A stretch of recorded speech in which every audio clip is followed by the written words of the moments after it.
The security guard who roughly escorted the quietly dressed black man away from the upscale office building had no idea he was forcibly removing the property owner who had purchased the entire complex 6 months earlier and was conducting a routine inspection of his latest real estate investment. 58-year-old Thomas Richardson stood on the sidewalk outside Richardson Plaza, wearing the same simple work clothes and weathered boots he had worn every day for 30 years as a construction worker, looking nothing like what people expected from someone who owned $12 million worth of commercial real estate across 3 states. The security guard, a young man named Kevin who had been hired just 2 weeks ago, had spotted Thomas walking slowly through the building's lobby, examining the marble floors, checking the condition of the lighting fixtures, and making notes in a small notebook that Kevin had assumed was some kind of makeshift sign for panhandling. "Sir, I'm going to have to ask you to move along," Kevin had said, approaching Thomas with the authoritative tone that property management companies encouraged their security staff to use when dealing with individuals who didn't appear to belong in professional office environments. Thomas had looked up from his notebook with mild confusion. "I'm sorry, is there a problem?" "This is a private office building," Kevin explained, positioning himself between Thomas and the elevator bank. "We don't allow solicitation or loitering in the lobby. If you're looking for assistance, there's a social services office about 6 blocks down the street that can help you with housing and employment resources." The assumption was both painful and familiar. Thomas had been mistaken for homeless before, despite owning more property than most people would accumulate in several lifetimes. His appearance, his quiet demeanor, and his preference for practical clothing over expensive suits had led to countless encounters with people who judged his worth based on superficial observations. "I think there may be some misunderstanding," Thomas had said gently. "I'm not here for assistance, I'm here to inspect the property." Kevin's expression had shifted from professional courtesy to irritated disbelief. "Sir, I need you to leave the building immediately. If you continue to cause problems, I'll have to call the police and report you for trespassing." The irony was profound. Thomas was being threatened with arrest for trespassing on property that he owned outright, property that generated $47,000 monthly in rental income, property that he had purchased with cash earned through decades of disciplined saving and careful real estate investment. Thomas had tried once more to explain his presence. "Young man, if you could just call your supervisor, I believe we can clear up this confusion very quickly." "My supervisor told me exactly how to handle situations like this," Kevin had replied, placing his hand on Thomas's shoulder and guiding him firmly toward the exit. "We have a zero-tolerance policy for panhandlers and vagrants. You need to find somewhere else to spend your time." Thomas had allowed himself to be escorted out rather than escalate the confrontation. He understood that Kevin was following instructions, doing what he believed was his job, protecting what he thought were the legitimate interests of the building's tenants and management company. But the experience had triggered memories that Thomas had spent decades trying to process and overcome. Memories of being a 7-year-old boy in the state orphanage, being told repeatedly that children like him shouldn't expect much from life, that he should be grateful for basic necessities and shouldn't dream about success or opportunity. Thomas had grown up in the Riverside Children's Home, a state-funded facility that housed 43 children whose parents had died, abandoned them, or been deemed unfit to provide care. The orphanage had been clean and adequately funded, but it had also been a place where dreams were discouraged and expectations were systematically lowered to match what the staff believed were realistic outcomes for children from difficult backgrounds. "Thomas, you need to understand your situation," his counselor had told him when he was 15 and had expressed interest in attending college. "The state will provide vocational training and help you find steady employment. Construction work or factory jobs are good, honest work that will give you a stable life. Don't set yourself up for disappointment by reaching for things that aren't meant for people like you." The phrase, "people like you," had followed Thomas throughout his childhood and adolescence. It had been used to explain why he couldn't participate in advanced academic programs, why college scholarships weren't worth pursuing, why he should focus on learning practical trades rather than developing the business acumen that would eventually make him wealthy. Thomas had left the orphanage at 18 with a high school diploma, $200 in state assistance, and a construction job that paid minimum wage. He had also carried with him a determination to prove that people like him were capable of far more than anyone had imagined.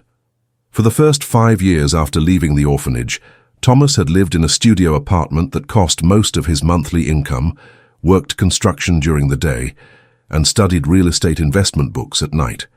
He had learned about property values, market trends, financing options, and the mathematical principles that govern successful real estate accumulation.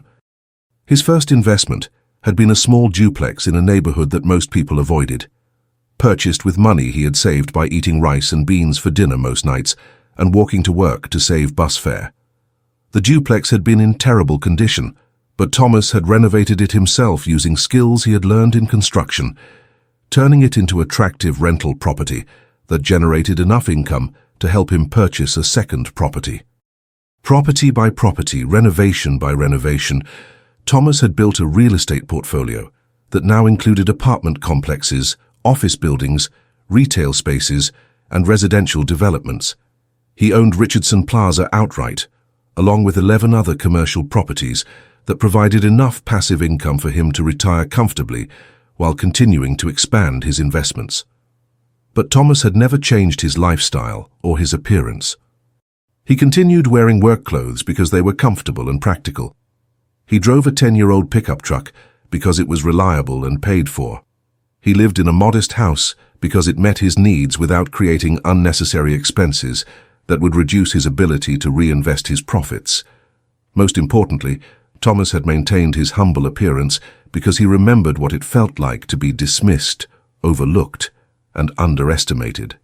He understood how people treated individuals they perceived as having no power, no resources, no value.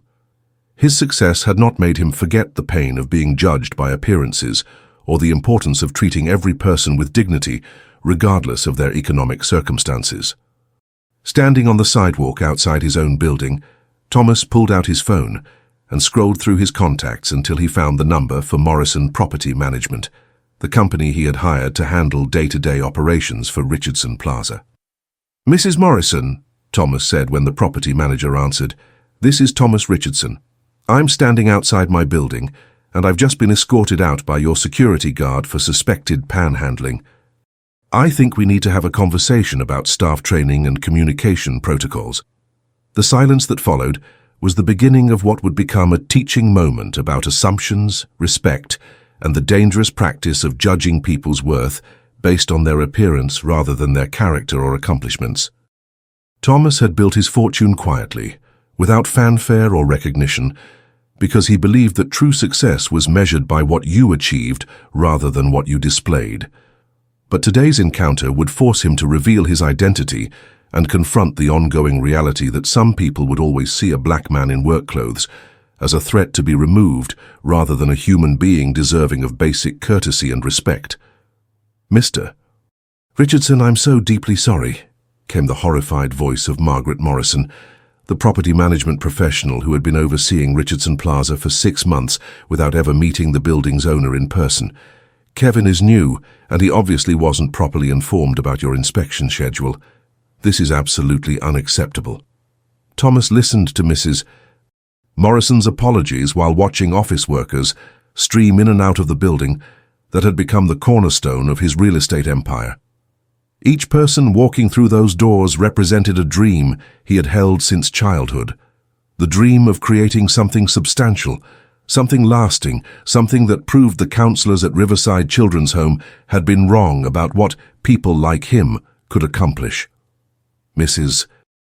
Morrison, please don't be too hard on the young man," Thomas said, his voice carrying the patience that came from years of encountering similar situations. He was doing what he thought was right. "But perhaps this is an opportunity to review how your staff interacts with people who might not look like what they expect from building visitors."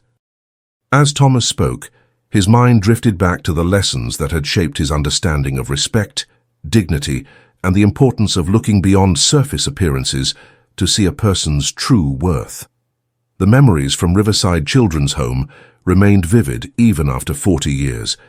He remembered sitting in the common room at age 12, listening to Mrs. Patterson, the head counselor, explained to a group of older boys why they shouldn't waste time thinking about college or professional careers.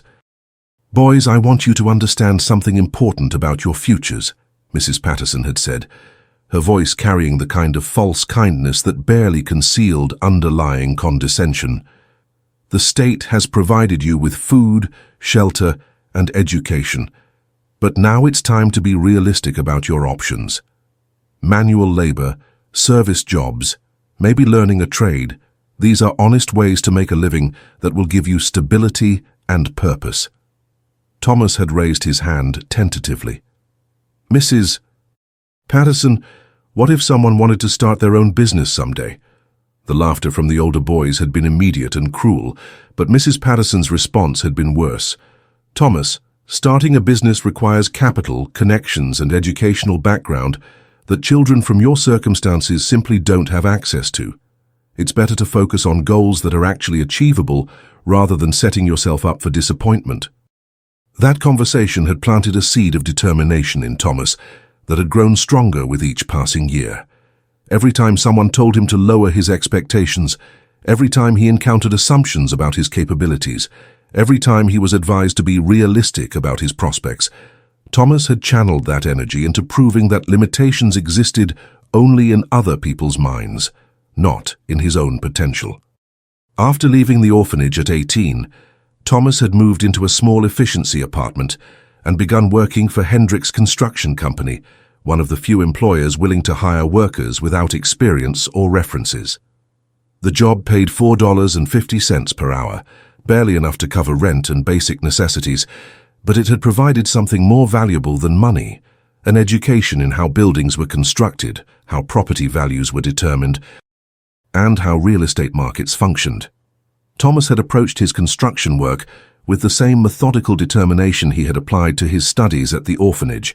He had volunteered for overtime shifts, asked experienced workers to teach him advanced skills, and spent his lunch breaks reading construction manuals and real estate investment guides that he checked out from the public library. Within 2 years, Thomas had been promoted to crew supervisor, and his salary had increased to $7 per hour. More importantly, he had begun to understand the relationship between property condition, location, and market value. He had seen how minor renovations could dramatically increase rental income, how neglected properties could be purchased below market value, and how patient investors could build substantial wealth through careful property acquisition and improvement. If this story is touching your heart, tell us in the comments where you're watching from. And if you're not subscribed yet, now's the time. Thomas had saved 63% of his income for 5 years, living on rice, beans, generic groceries, and second-hand clothing while accumulating the down payment for his first investment property. The duplex he had purchased for $18,000 had been in terrible condition: broken windows, damaged plumbing, holes in the walls, and a roof that leaked during every rainstorm. But Thomas had seen potential where the previous owner had seen only problems.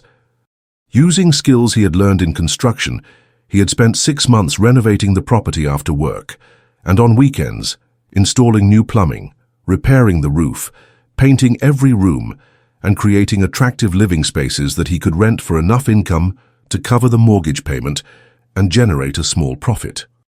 The success of that first duplex had validated Thomas's belief that careful planning, hard work, and patience could overcome any obstacles that circumstances had placed in his path. The rental income had allowed him to save for a second property, which had generated enough additional income to accelerate his ability to purchase a third property, creating a cycle of growth that had continued for 30 years. Thomas had reinvested every dollar of profit back into additional real estate purchases, gradually moving from small residential properties to larger apartment complexes and eventually to commercial buildings like Richardson Plaza. He had learned to analyze market trends, negotiate with sellers, manage contractors, and work with tenants in ways that created mutual benefit and long-term success. The portfolio he had built now included 47 rental units across 3 states, generating enough passive income to support a comfortable lifestyle while continuing to fund additional investments. Richardson Plaza alone produced more monthly income than Thomas had earned in his first 10 years of construction work combined. But Thomas had never forgotten the lessons of his childhood, or the importance of maintaining humility despite his financial success. He continued wearing work clothes because they reminded him of where he had started, and because they allowed him to move through the world without attracting attention or creating expectations based on material displays of wealth. "Mr. Richardson," Mrs. Morrison continued, her voice still filled with embarrassment about the morning's incident, "I want to assure you that Kevin will receive proper training about building ownership and visitor protocols. This kind of mistake cannot happen again." Thomas walked slowly around the building's exterior, examining the landscaping and noting areas that needed attention. The irony of being escorted away from his own property was not lost on him, but it had also served as a reminder of how far he had traveled from the frightened 7-year-old boy who had arrived at Riverside Children's Home with nothing but the clothes he wore and the belief that he was destined for a life of limitation and dependency. "Mrs. Morrison, I appreciate your concern, but I'm more interested in making sure this becomes a learning opportunity," Thomas said. "Perhaps Kevin and I should have a conversation about assumptions and the importance of treating every person with respect, regardless of their appearance or our initial impressions."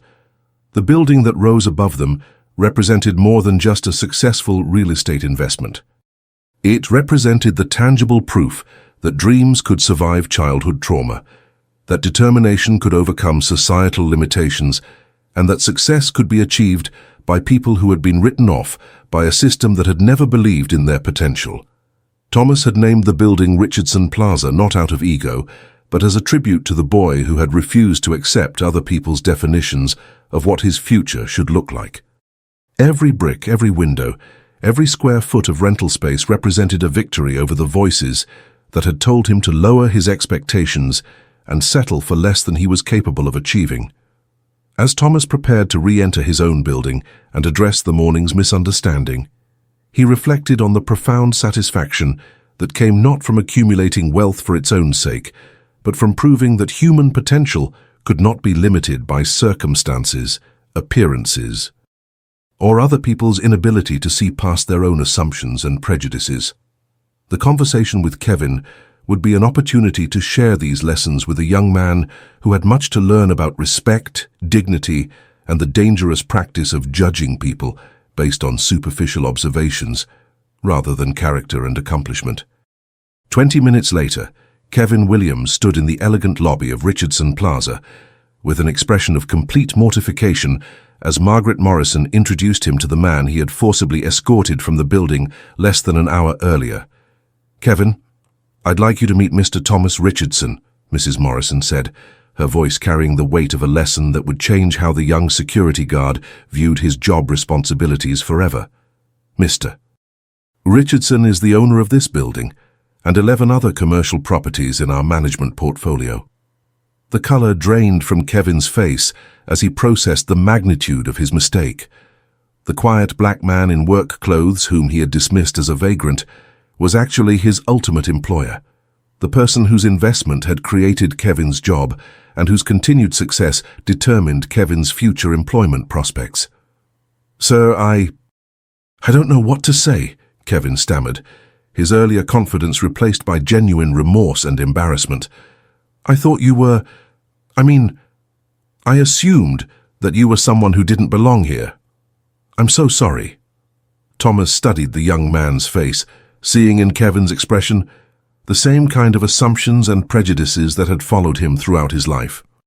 But he also saw something else, the capacity for growth, learning, and the potential to become someone who treated all people with dignity, regardless of their appearance or circumstances.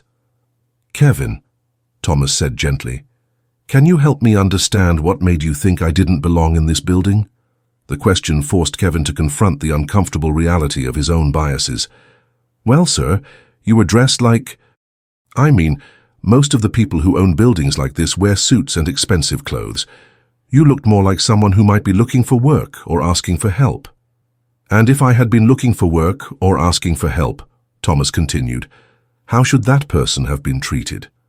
Kevin's discomfort deepened as he began to understand that his mistake went beyond failing to recognize the building's owner. He had treated Thomas with disrespect, based solely on assumptions about his economic status and appearance, behavior that would have been wrong regardless of who Thomas actually was. "Everyone deserves to be treated with respect," Kevin said quietly, beginning to grasp the larger lesson that Thomas was trying to teach him. "I shouldn't have made assumptions about you based on your clothes or anything else." Thomas nodded approvingly. "That's exactly right. Now would you like to learn something about this building and why it exists?"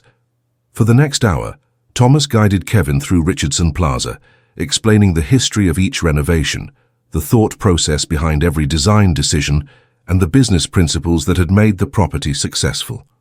More importantly, he shared stories about the tenants who rented office space in the building, many of whom had started small businesses and had grown into successful enterprises with Thomas's encouragement and support. "This accounting firm on the third floor," Thomas explained as they walked through the hallways, "started with just one person working from a single office. I worked with them to expand their space as their client base grew, and now they employ 12 people and serve businesses throughout the city." Kevin listened with growing amazement as Thomas described his philosophy of property ownership as community building rather than simple wealth accumulation. Thomas had deliberately kept rents affordable to help small businesses succeed, had invested in building improvements that created attractive working environments, and had established relationships with tenants based on mutual support rather than purely transactional arrangements. The law office on the second floor represents 3 attorneys who couldn't afford downtown rental rates when they were starting their practice, Thomas continued. "I gave them below-market rent for their first 2 years to help them establish their client base. Now they're successful enough to pay full rent, and they've been able to provide legal services to families in the community who might not otherwise have access to professional representation." As they toured the building, Thomas shared the story of his journey from the orphanage to property ownership, helping Kevin understand that success could come from the most unlikely backgrounds and that appearances often concealed stories of struggle, determination, and achievement that defied conventional expectations. "When I was your age," Thomas said, "people told me that children from my background shouldn't expect to own property or build businesses. They said I should be grateful for steady employment and not reach for things that weren't meant for people like me." Kevin's understanding of his morning's mistake continued to deepen as he realized that he had perpetuated the same kind of prejudicial thinking that had been used to limit Thomas's opportunities throughout his life. "Mr. Richardson," Kevin said as they completed their building tour, "I want you to know that this conversation has changed how I think about my job and how I interact with people. I never want to make someone feel unwelcome or disrespected because of assumptions I've made about them." Thomas smiled with genuine warmth. "Kevin, I appreciate that, but I want you to understand something important. This isn't just about changing how you treat people who might turn out to be building owners. This is about recognizing that every person has dignity and worth that exists independently of their economic status, their appearance, or their ability to benefit you professionally." The lesson was profound and personal.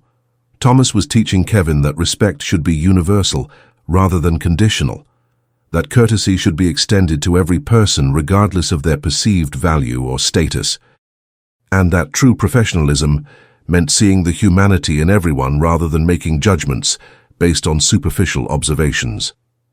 Mrs. Morrison, who had been observing the conversation with growing admiration for Thomas's patience and wisdom, spoke up. "Mr. Richardson, I want you to know that Kevin's experience this morning is going to become part of our training program for all security and management staff. Every employee needs to understand these principles." Thomas turned his attention to Mrs. Morrison with appreciation for her willingness to learn from the morning's events. "Mrs. Morrison, I'm grateful that you see this as an opportunity for improvement, but I want to suggest that the training should go beyond just avoiding mistakes with building owners.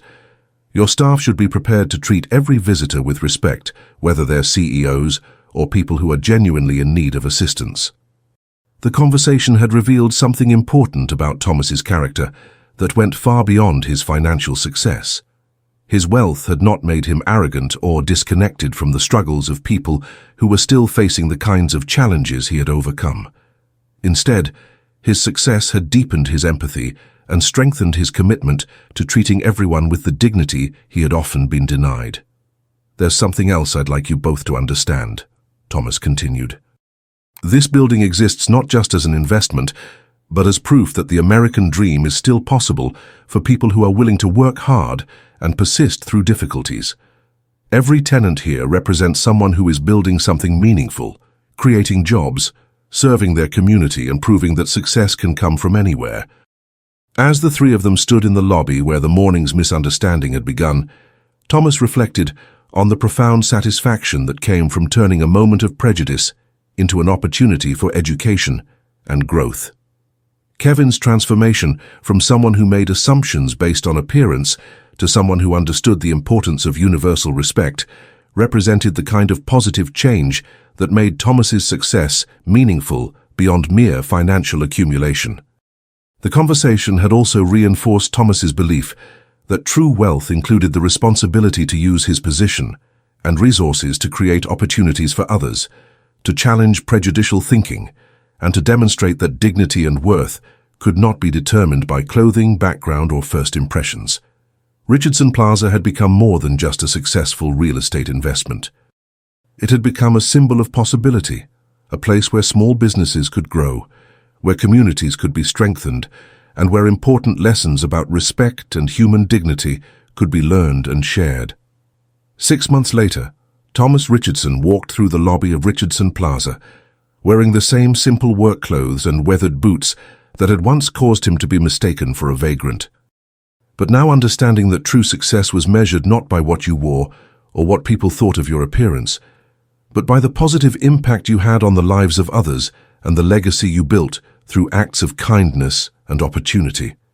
The transformation had begun that morning when Kevin Williams learned that assumptions could be both wrong and harmful, but it had grown into something far more meaningful than a simple correction of mistaken identity. Kevin had become an advocate for treating every person with dignity, and his changed perspective had influenced the entire culture of building management and tenant relations.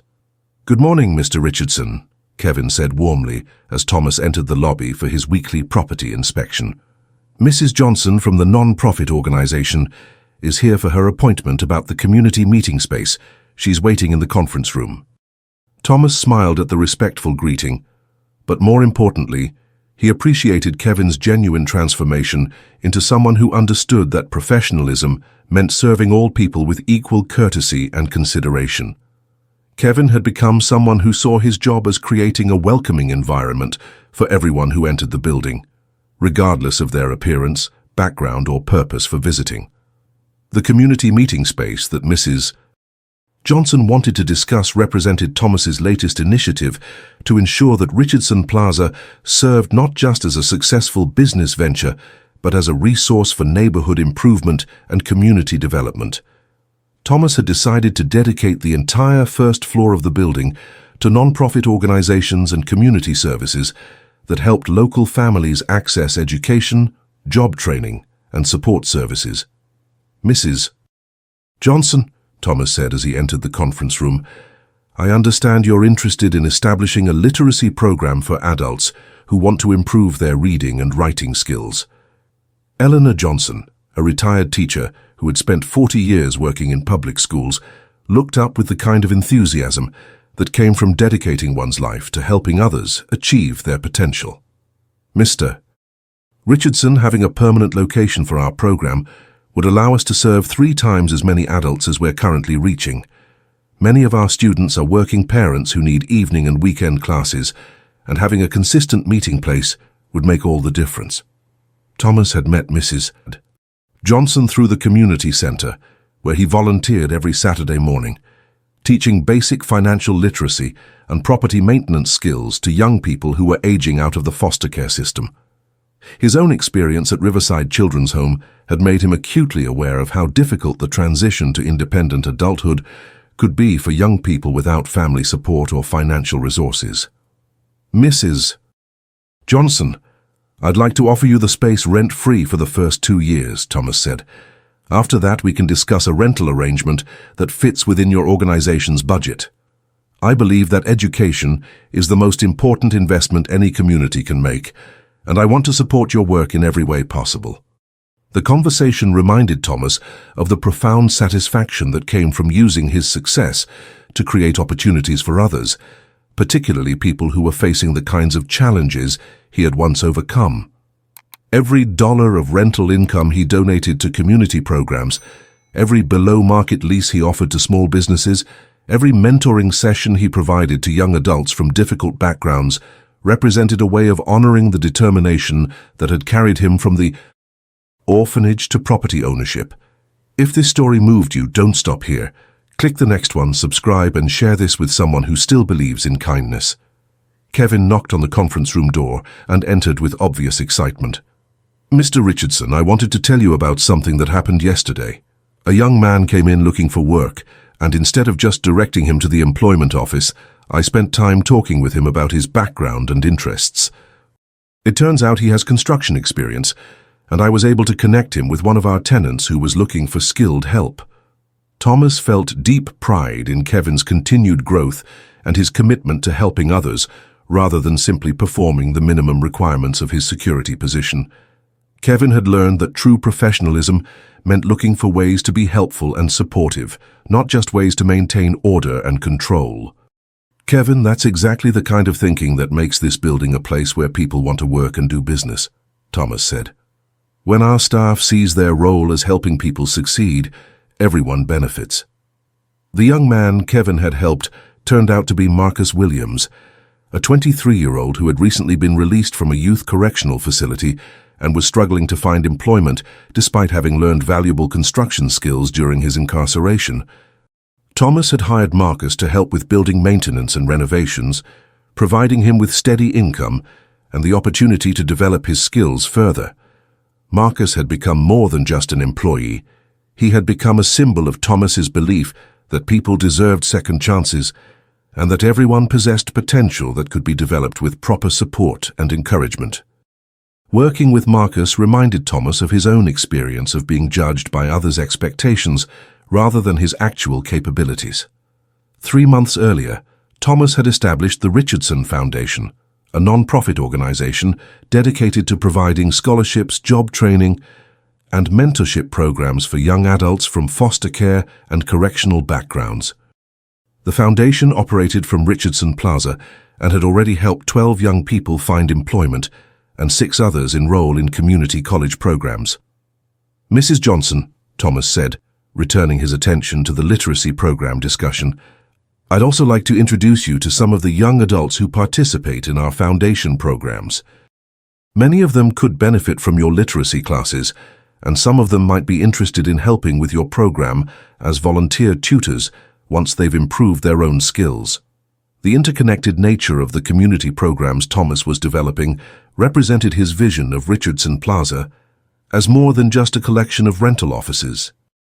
He wanted the building to serve as a hub for positive change, a place where people could access the resources and support they needed to build better lives for themselves and their families.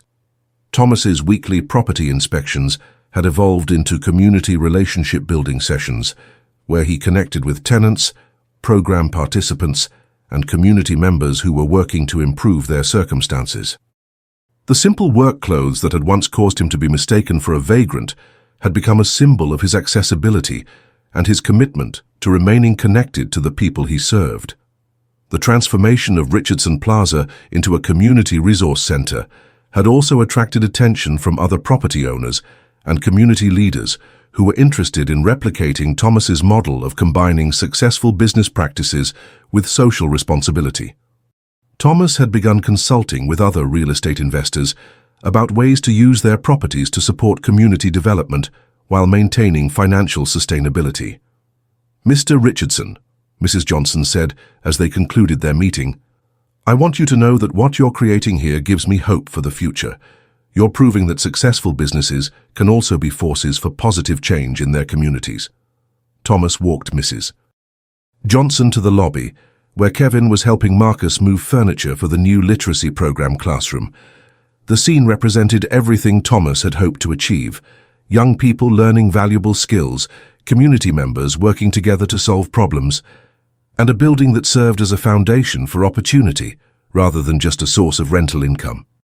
As Thomas prepared to leave Richardson Plaza for the day, he reflected on the journey that had brought him from a 7-year-old orphan who was told to lower his expectations to a successful businessman who was using his resources to raise others' possibilities for success and fulfillment. The building around him represented more than just the culmination of 30 years of real estate investment. It represented proof that circumstances did not determine destiny, that hard work and determination could overcome any obstacles, and that true wealth was measured by the positive impact you had on other people's lives. Thomas Richardson had built more than a successful property portfolio. He had built a legacy of possibility, opportunity, and the profound understanding that success was most meaningful when it was shared with others who were still working to overcome the challenges that he had once faced and conquered. The man who had been kicked out for begging had become someone who gave generously of his time, resources, and wisdom to ensure that others would never have to face the limitations and prejudices that had once been used to define his own potential.